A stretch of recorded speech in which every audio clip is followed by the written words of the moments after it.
Moreover, the Lord said, because the daughters of Zion are haughty, and walk with stretched forth necks and wanton eyes, walking and mincing as they go, and making a tinkling with their feet.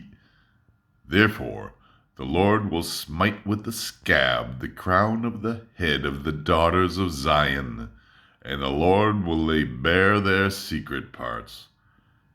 In that day, the Lord will take away the bravery of their anklets, and the fillets, and the crescents, and the pendants, and the bracelets, and the veils, and the head tires, and the armlets, and the sashes, and the corselets, and the amulets, the rings, and the nose jewels, the aprons, and the mantlets, and the cloaks, and the girdles, and the gauze robes, and all the fine linen, and the turbans, and the mantles.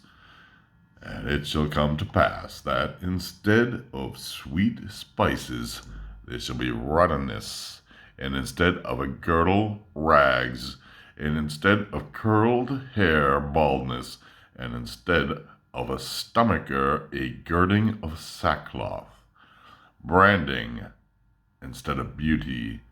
Thy men shall fall by the sword, and thy mighty in the war, and her gates shall lament and mourn, and utterly bereft she shall sit upon the ground.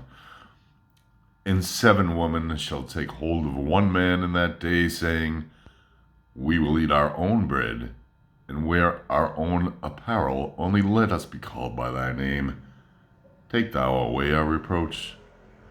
In that day shall the growth of the Lord be beautiful and glorious, and the fruit of the land excellent and comely, for them that are escaped of Israel. And it shall come to pass that he that is left in Zion, and he that remaineth in Jerusalem, shall be called holy, even every one that is written unto life in Jerusalem, when the Lord shall have washed away the filth of the daughters of Zion, and shall have purged the blood of Jerusalem from the midst thereof by the spirit of judgment and by the spirit of destruction. And the Lord will create over the whole habitation of Mount Zion, and over her assemblies,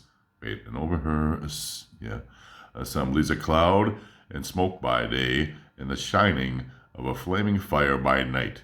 For over all the glories shall be a canopy, and there shall be a pavilion for a shadow in the daytime from the heat, and for a refuge, and for a covert from storm and from rain.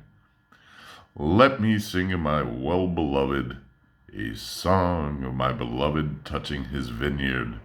My well-beloved had a vineyard in a very fruitful hill, and he digged it, and cleared it of stones, and planted it with the choicest vine, and built a tower in the midst of it, and also hewed out a vat therein, and he looked that it should bring forth grapes, and it brought forth wild grapes.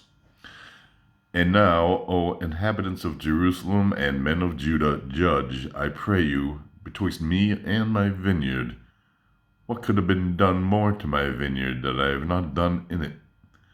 Wherefore, when I looked that it should bring forth grapes, brought it forth wild grapes. And now come, I will tell you what I will do to my vineyard. I will take away the hedge thereof. I think I didn't copy anymore.